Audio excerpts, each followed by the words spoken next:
안녕하십니까. 9월 6일 연중제 23주일 복음 묵상 나누기입니다. 오늘 복음은 마태오복음 18장 15절에서 20절의 말씀입니다. 그때 예수님께서 제자들에게 말씀하셨다. 네 형제가 너에게 죄를 짓거든 가서 단둘이 만나 그를 타일러라. 그가 네 말을 들으면 네가 그 형제를 얻은 것이다. 그러나 그가 네 말을 듣지 않거든 한 사람이나 두 사람을 더 데리고 가거라.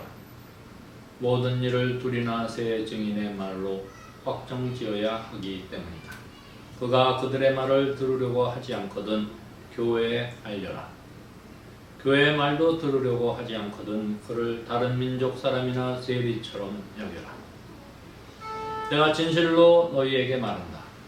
너희가 무엇이든지 땅에서 매면 하늘에서도 매일 것이고 너희가 무엇이든지 땅에서 풀면 하늘에서도 풀릴 것이다. 내가 또 진실로 너희에게 말한다.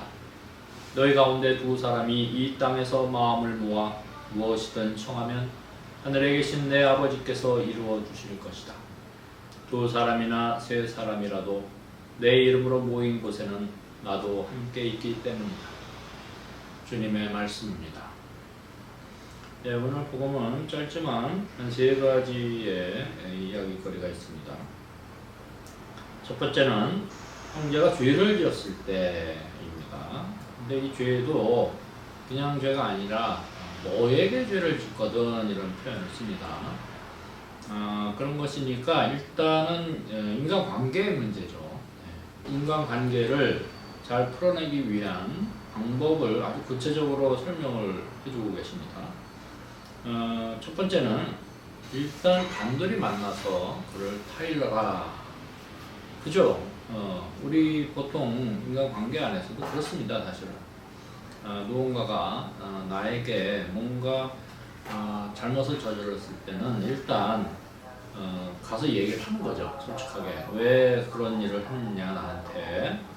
그런데 그렇게 되면 물론 서로 소통을 하게 되면 왜 그 사람이 나에게 그렇게 했는지 이해가 되고 혹은 그럴 수밖에 없는 상황이었다면 뭐 서로 이해가 되면서 풀어질 수 있지만 분명한 것은 여기서 이제 죄라고 표현이 되어 있어요. 그러니까 그 형제가 나에게 분명하게 죄를 지었다는 것이죠. 그런 경우 어떻게 할 거냐라고 했을 때 그래서 이제 타일러라 이런 거죠. 타일러라. 그래서 그 사람이 내가 타일르는 거에 대해서 말을 들으면 이제 내 형제로서 계속 남는 것이고 그런데 말을 듣지 않으면 그냥 버리는 게 아니에요. 한 사람이나 두 사람을 더 데리고 가서 이야기를 해보라는 거죠. 왜냐하면 그런 그 사람의 태도나 그 사람의 입장이나 그 사람의 어떤 상황 이런 것들을 두 사람이나 세 사람이 가서 한번 같이 보자. 그 사람이 그 자기 자신의 죄에 대해서 인정을 하는지 혹은 그 상황에서 어쩔 수밖에 없었는지 혹은 사과를 하는지 등등 한번 같이 가서 보자는 것이죠. 그래서 그 두 사람이나 세 사람은 이제 증인이 되는 것이고 그래서 이제 그렇게 돼서 해결이 되면 좋지만 그렇지 않을 경우 그가 그들의 말을 들으려고 하지 않거든 교회에 알려라. 교회에 알려라라고 하는 것은 바로 조금 더 이제 더 큰 공동체이죠. 그러니까 두 사람이나 세 사람이 아니라 그보다 더 많은 사람들에게 그 사람의 죄를 알려라라는 것이죠. 그 사람을 처음에는 좀 보듬어 안고 뭔가 사과를 받고 회심을 원하는 또 우리 공동체 안에서 그래도 머무르게 하려고 하는 그런 품으려고 하는 마음 그런 자세지만 이제 사람들을 데려가서 얘기를 해봐도 안 되고 또 교회에 가서 해도 안 되고 그 사람은 그 죄를 인정하지 않고 또 앞으로도 그런 똑같은 죄를 지을 그런 소지가 있으니 전체 공동체 알려서 워닝을 보내는 거죠. 이 사람을 조심해라. 그리고 그 사람은 이제 다른 민족 사람이나 세리처럼 여겨라. 이 말은 굉장히 좀 심한 말이기도 합니다. 왜냐하면 그 원래 우리 공동체에 속했던 사람을 완전히 배제시키는 거거든요. 다른 민족이나 세리처럼 여겨라 라는 것은, 그것은 완전한 단절을 얘기합니다. 근데 그 사람의 태도가 그렇게 단절할 수밖에 없는 상황이다라는 것이죠. 우리가 어떤 우리 사회에서도 일반적으로 일어나는 일이, 보통 죄를 짓고 또 뭐 그렇게 무겁지 않은 죄라면 작은 형벌을 통해서 어떤 갱생의 원칙이죠. 새롭게 사람을 회심시키고 갱생해서 우리 사회에 다시 받아주는 그런 시스템으로 돌아가지만, 너무 구강무도하고 자신의 잘못을 인정받지 않는다면 이제 우리 사회와 격리시키는 것밖에 없다. 뭐 옛날에는 이제 완전한 격리죠. 이제 죽음을 통해서 완전한 격리. 그러나 요즘에는 또 사형제나 이런 것들은 국가와 폭력의 일종이다 생각을 하기 때문에 사형을 또 반대하기도 합니다. 우리나라는 법적으로는 아니더라도 지금 현재 사형을 집행하지 않기 때문에 사형을 하지 않는 국가도 지금 분류된다고 하죠.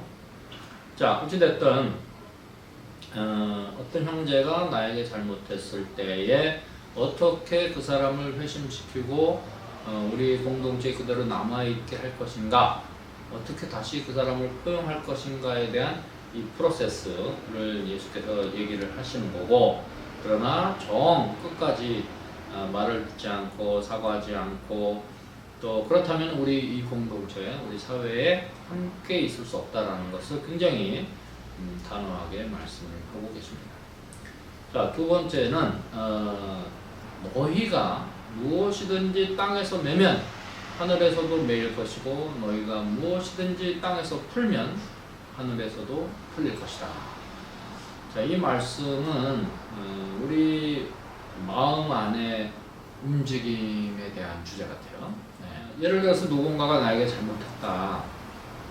그러면 그 잘못에 대해서 우리는 뭐 용서해야 된다. 뭐 이런 기본적인 자세는 있는 거죠. 기본적인 어떤 마음의 자세는 용서하라 이거죠. 왜냐하면 그 마음에 용서하는 마음이 없다면 자꾸 이제 배제하게 되는 거예요, 사람들. 인간관계 안에서. 그러면 결과적으로는 나에게 불이익이 온다. 내 마음이 아프고, 첫째는.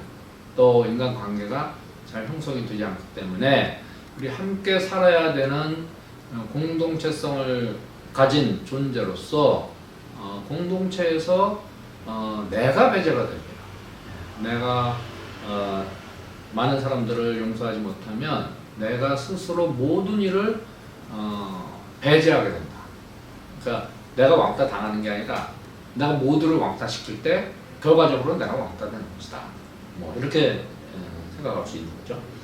따라서 그 용서해야 된다는 어떤 절대적인 가치는 있어요. 그러나 용서할 수 없는 상황도 있다. 어찌됐든 그런 상황에서 여기서 이제 그 땅에서 매면 하늘에서도 매일 것이고 땅에서 풀면 하늘에서도 풀릴 것이다. 이런 말씀은 좀 생각해 봅시다. 누군가를 내가 미워한다, 철천치 원수다 라고 했을 때 매게 되는 거죠. 땅에서 풀지 못합니다. 너무 큰 죄를, 너무 큰 상처를 내가 입으면 그 용서할 마음이 나겠습니다. 우리 그 뭐 역사적으로 또 소설이나 영화나 이런 데 보면 많은 큰 주제 중에 하나가 원수 갚는 거 아니에요? 복수. 뭐 예를 들면 이제 뭐 중국 사람들은 뭐 이제 두고 보자 그러면 단순히 뭐 몇 년 후에 보자 이게 아니죠. 자자손손 두고 보자는 거죠. 그래서 뭐 철천지 원수, 아버지의 부모의 원수를 갚는다, 뭐 이런 스토리가 전개가 되는 거죠. 그랬을 때에 그 원수를 갚기 위해서 평생을 투자를 해야 됩니다. 그죠? 예를 들면 아주 그 스테레오타입으로 무협지 같은 거 보면 어느 누군가 권력자가 집안에 쳐들어와서 뭐 가족을 몰살시켰는데 꼬마가 어디 숨어 있어서 꼬마만 산다. 그 꼬마는 이제 홀로 홀홀단신 어떻게 우여곡절 끝에 산속에 있는 도사를 만나서 그 도사에게 무술을 배우고 아주 고수가 돼서 평생을 청년이 될 때까지 수련을 하고 무술의 고수가 돼서 세상에 나와서 이제 복수를 한다. 그 스토리 자체는 뭐 영화적으로 소설적으로 재미는 있을 수 있지만 그 어린 아이의 한 평생을 봤을 때 모든 인생을 복수 원수 갚는데 쓰여지는 거 아니에요? 그게 무슨 그 어린 아이에게는 행복이 되겠습니까? 또 복수 원수를 갚는다 손치더라도 뭐 시청자하고 보기엔 시원하겠지만 그 개인의 삶으로 봤을 때는 그 원수를 갚고 복수를 해야 되는 그런 여정은 기쁘고 행복한 삶이 아니죠. 어찌됐든 그래서 우리가 이제 용서를 얘기할 때는 사실은 용서받는 사람을 위하기보다는 용서하는 나 자신을 위해서 용서를 해야 된다 이렇게 얘기가 되는 것이고요. 그래서 이제 땅에서 매면 하늘에서도 매일 것이고 땅에서 풀면 하늘에서도 풀릴 것이다 라고 했을 때 이 마음은 우리가 이제 살아생전에 용서하지 못하고 죽는다면 우리는 또 이 신앙 안에서 그 영원한 삶을 믿는 거 아닙니까? 그러면 이 풀지 못하고 죽은 영혼은 그 어디에 있든 죽음 후에 어느 세상에 있든 그 풀지 못한 그 마음은 계속 지속될 것이다 이런 거죠. 네. 그래서 사실 우리 신앙인들은 죽기 전에는 모든 것을 다 풀고 다 인간관계 안에서 원수 맺은 것들 웬만하면 다 풀고 용서하고 그게 마음 편히 돌아가셔야 되지 않겠는가 이런 거죠. 그래야 살아있을 때와 또 죽은 후에 어떤 영혼의 존재의 그 마음은 풀어지고 평안할 것이다 이런 겁니다. 그래서 예수님께서 이 땅에서 매면 하늘에서도 매일 것이고 어디 있든지 그 맺힌 마음은 그대로 있을 것이다 하시고 또 만약에 풀고 갔다면 어디 있든지 평안한 마음의 상태에서 존재할 것이다 이런 말씀을 하신 거고요. 자, 그 다음에 이제 세 번째로는 이건 이제 조금 이제 많은 사람들이 뭐 불평하는 이야기죠. 두 사람이 이 땅에서 마음을 모아 무엇이든 청하면 하늘에 계신 내 아버지께서 이루어 주실 것이다. 두 사람이 마음을 모아서 청하면 무엇이든지 들어주신다, 이루어 주신다 이거잖아요. 그러니까 기도를 하면 들어주신다 이건데 우리가 여기서 조금 이제 착각하는 게 있어요. 예를 들면 두 사람 오케이 나와 누구 한 가족이 모여서 기도를 합니다. 이번 주에 로또 맞게 해주세요. 1등. 그러면 들어주실까요? 둘이 모여서 기도했으니까 들어주셔야 되잖아요. 네. 안 들어주십니다. 그런 건 왜? 여기서 기도라고 했을 때는요 기본 전제가 있습니다. 어떤 전제냐? 나의 어떤 사익을 위해서, 나의 어떤 개인적인 욕심을 위해서 기도하는 것은 안 된다. 기본적으로. 그러니까 이 무엇이든지 청하면 이루어 주신다라고 했을 때 그 무엇이든지의 전제는 공동선에 관한 것이다 라고 우리가 좀 생각해 보여야 됩니다. 예를 들면 생명을 구하고 또 평화를 원하고 그다음에 이 생태 위기, 기후 위기 이런 것들 공동선을 위한 우리 전체의 생명들을 위한 어떤 그 선한 지향이 전제되어야 된다라는 거죠. 개인적인 욕심이 아니라 선한 지향의 목적을 갖고 기도를 해야 그것이 이루어진다는 것이다. 그러면 예를 들면 그 선한 지향을 갖고 기도를 하죠 우리도. 예를 들면 세계 평화를 위해서 기도하고 또 생태 위기, 이 자연이 얼마나 지금 많이 파괴되고 있습니까? 또 최근에 홍수도 나고 뭐 또 여기저기서 산불이 나고 가뭄이 들고 뭐 이런 것들에 대해서 선한지향 많은 생명을 위해서 우리가 기도를 합니다. 그러나 실제적으로는 뭐 기도를 했다고 해서 완전하게 그런 문제들이 해결됐느냐, 하나님이 이루어 주셨느냐? 아니다 이겁니다. 그럼 왜 아니냐? 그 기원 전쟁의 그 선의를 갖고 공동선을 위해서 기도를 했는데 안 들어주셨잖아요. 결과적으로 안 들어줬다. 그러면 이 예수님의 말씀이 틀린 것이냐? 아니다. 이것은 사실은 우리 인간 존재의 어떤 시간이나 공간을 뛰어넘는 말씀이다. 이렇게 생각해야겠다. 그러니까 예를 들어서 하나님 안에서는 하루가 1000년이고 1000년이 하루고 시간의 개념이 달라. 여러분 그 어떤 그 영화가 있었냐면 최근에 그 인터스텔라라고 하는 영화가 있었어요.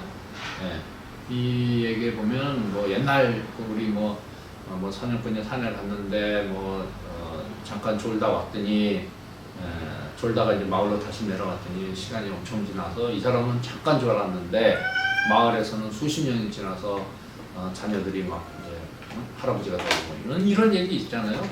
그런 얘기가 이 인터스텔라라고 하는 영화 안에서는 우주 비행을 하고 다른 별의 그 웜홀을 통해서 우주 비행을 하고 돌아왔더니 자기 딸이 할머니가 돼 있고 뭐 이걸 그리고 또 그냥 전설 따라 삼천리가 아니라 과학적인 토대에 의해서 그 얘기가 진행되죠. 과학적으로 그렇다. 그러니까 시간과 공간의 개념이 어떤 속도나 뭐 이런 것에 비례 반비례를 해서 다르다. 시간 가는 속도가 다르다는 거죠. 다른 세계에선. 그렇기 때문에 우리가 이 평화를 위해서 기도했다라고 했을 때 지금 당장은 들어주지 않았지만 언젠가 혹은 우리가 그 시간과 공간의 개념이 다른 차원에서는 분명히 평화를 이루어 주실 것이다 라는 것을 우리가 믿는 겁니다. 그런 차원에서 예수가 이 말씀을 하셨다고 이해를 하면 되겠습니다. 자, 다시 한번 정리하면 첫 번째, 누군가가 죄를 지었을 때 그 죄인에 대해서 포용하고 감싸 안으려고 하고 공동체의 일원으로서 함께 받아주려고 노력은 하지만 상황이 혹은 그 죄인이 그런 상황을 받아들이지 않고 회심하지 않을 때 분명한 것은 그 공동체에서 배제되고 단절된다라는 거죠. 여기서 한 가지 지금 뭐 최근에 의사들 파업 이거가 아주 심각한 지금 문제입니다.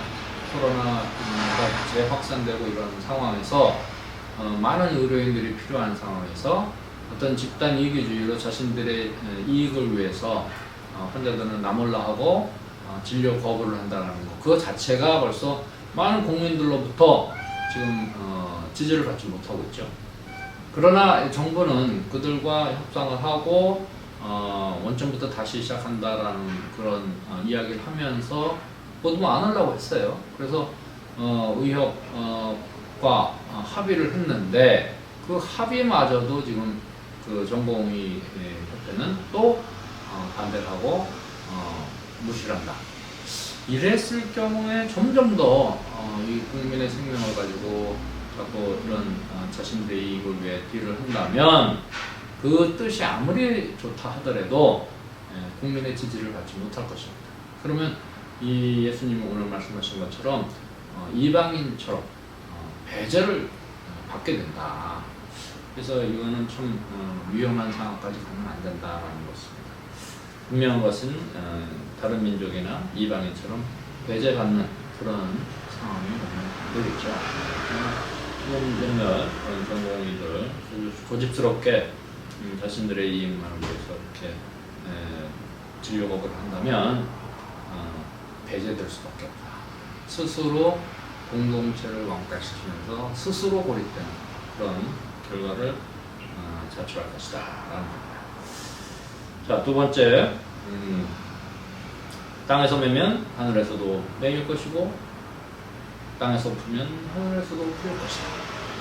우리가 이 살아있는 동안은 맺힌 것 없이 또 원수를 갚으려고 하고 누군가를 복수를 해야 되고 뭐 이런 용서 못하는 그런 마음들 어떻게 하면 우리가 그것을 풀어낼 수 있을까? 잘 하늘의 땅에서 풀어야 어디를 가냐? 사후 세계 그 영원히 사는 그 영혼의 존재로서도 우리 마음의 안에 평안을 얻으려면은 반드시 용서하고 풀어내야 된다. 그런 걸 좀 예수님께서 강조하신 거고요. 세 번째로는 둘이나 셋이 모였을 때 함께 계시면서 동시에 둘이 모여서 마음을 모아서 기도하면 모든 것을 이루어 주실 것이다 라는 말씀은 바로 시공간을 뛰어넘어서 언젠가는 우리 측에서는 언젠가는 이라고 얘기할 수도 있고 하느님 차원에서는 바로 이루어 주실 것이다 이런 이제 표현이죠. 그래서 그런 차원에서 예수님의 말씀을 이해하면 이 오늘의 복음 말씀도 충분히 이해할 수 있다 이런 생각이 듭니다. 고맙습니다.